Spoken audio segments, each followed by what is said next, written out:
the Daily Brad Devotions. Today's reflection with Pastor Jeff Eliscopides. Pastor Jeff, good morning! Good morning. Tia, may tanong lang ako. O sige, Pastor. Pag nakita pa kami ni Gerald, pwede ko magpa-selfie.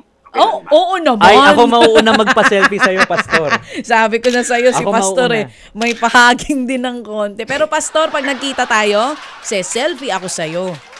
Oo. Mamaya, nandyan ako, Gerald. Sana makita tayo, Gerald. Anong oras, Pastor? Idol ko. Abangan kita.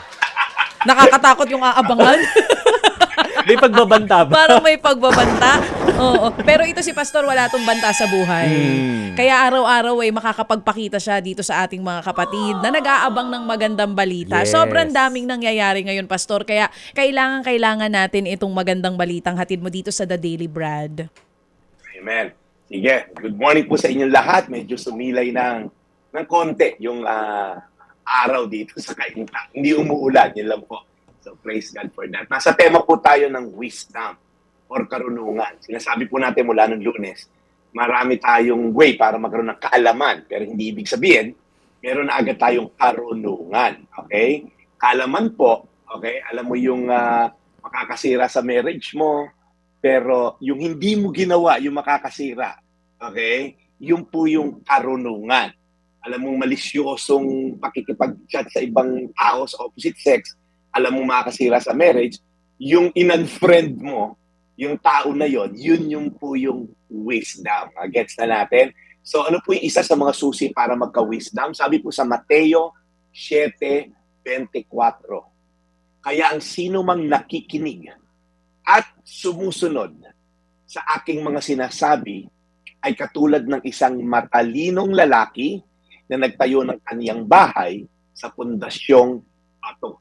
Ito po si Jesus na nagkukwento na to. Kaya sinasabi niya, sino man yung nakikinig sa akin at sumusunod. Kasi po, maaaring narinig natin yung kautusan niya, mga katuruan niya, hindi mo na naman sinunod, hindi po yun matalino. Yung po ay fool.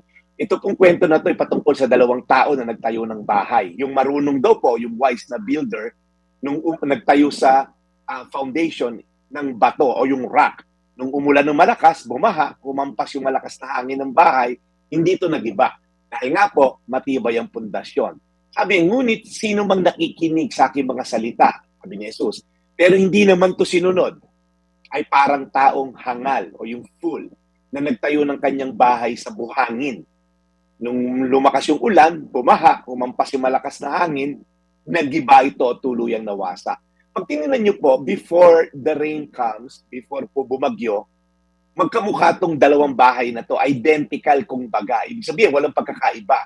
Sa panglabas, magkamukha yung dalawang bahay na to. Until po dumating yung hagupit ng bagyo na expose yung pundasyon ng dalawa.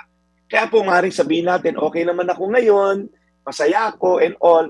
Pag dumating po yung pagkakataon, yung paghagupit ng temptasyon, paghagupit ng challenge sa atin, diyan po malalaman ko noong pundasyon.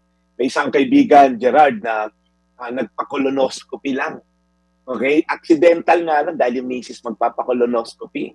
And then, nung siya na kinoloscopy, na kita na meron tumor at stage 4 agad. But then again, meron siyang peace na God is in control. Ang Diyos ko ang may hawak ng buhay ko.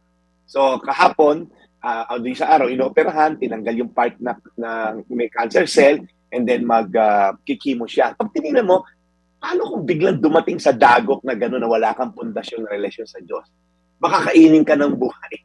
Pagdating ng sinabi ng doktor, stage 4 ka na. Okay? Pero po may mga tao na katulad ng kaibigan ko si Red na malalim na ang pundasyon sa Diyos, nung dumating ang dagok ng medical report, alam niya na ang Diyos ko in control lahat. Maring hindi po physical, maring financial, ang darating na dagok sa atin. Maring relational, sa kabilang bahay ang mister mo out of the blue, okay, or magkakaroon ng problema sa anak. Ang dasal ko lang po sa inyo na nakatayo ang ating pundasyon sa Diyos. Nakikinig tayo sa salita niya at sumusunod upang pag dumating ang dagok ng buhay, ay kaya nating labanan ito. Again, Mateo 7:24, kaya ang sino mang nakikinig at sumusunod sa aking mga sinasabi ay katulad ng isang matalinong lalaki na nagtayo ng kanyang bahay sa pundasyong bato. Tayo manalangin. Panginoon, salamat po sa katuruan ng Biblia. Ito ay galing sa iyong mga bibig, Jesus. Kaya ito ay napakagandang katuruan. Lord, huwag kaming maging hangal na narinig na namin ang salita mo, pero hindi namin sinunod at in-apply sa buhay. Lord, since October, Lord God, 2020, nagsimula na ako dito mag-share ng salita mo for 4 years, almost 4 years. Puro salita mo, Lord, ang naririnig lang dito sa programa na to. Kaya, Panginoon, dinadalangin namin na ang mga aming naririnig ay hindi lalabas sa kabilang tenga. Bagkus, Lord, bababa sa puso at i-apply namin. Salamat sa mga tao, Lord, na nag-a-apply ng salita mo at patuloy mong binabago from the inside out. In Jesus' name, amen. Amen. Amen. Amen. Ganda. Sigurado medyo naging positibo bigla ulit yung mga negative kanina ng mga kapatid natin na nakikinig ngayon dito nga sa magandang balita na hatid sa atin ni Pastor Jeff Eliscopides. Pastor, baka meron kang gustong sabihin sa mga kapatid na viewers and listeners natin bukod sa dapat abangan kanila mamaya sa Sagot Kita 4:00? Yes, oo nga. Mamaya abangan ng mga kababayan natin yan. Dahil yun, 1 hour po yun. Medyo mahaba ang pag-share ng salita ng Diyos. Although, bukas din naman, meron din po, 4:00 din. Okay, Sabado po yan, ang Rebuild City Church. Ang church po na ako po ay naging part ng isang pagiging pastor. Ano? May online po yan, YouTube at Facebook channels. Rebuild City Church lang po hanapin nyo. At also, pag linggo naman po, 10:00, nandun tayo sa Fairmont Hotel in Makati. Kung gusto niyo po makita ako face-to-face at makarinig ng salita ng Diyos, nandyan po yan. Nasa Spotify din po ang Rebuild City Church. Hindi lang po yung Think About It ni Brad Ted.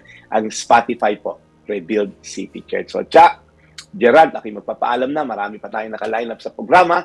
Ito po yung Daily Brad, your daily dose of inspiration. 4 minutes bago mag-alas 9 ng umaga. Maraming salamat, Pastor Jeff Eliscopides, for the Daily Brad. Ted Filon at DJ Chacha. Ngayon, nasa Radyo 5, 92.3 News FM. Monday to Friday, 6 to 10 a.m.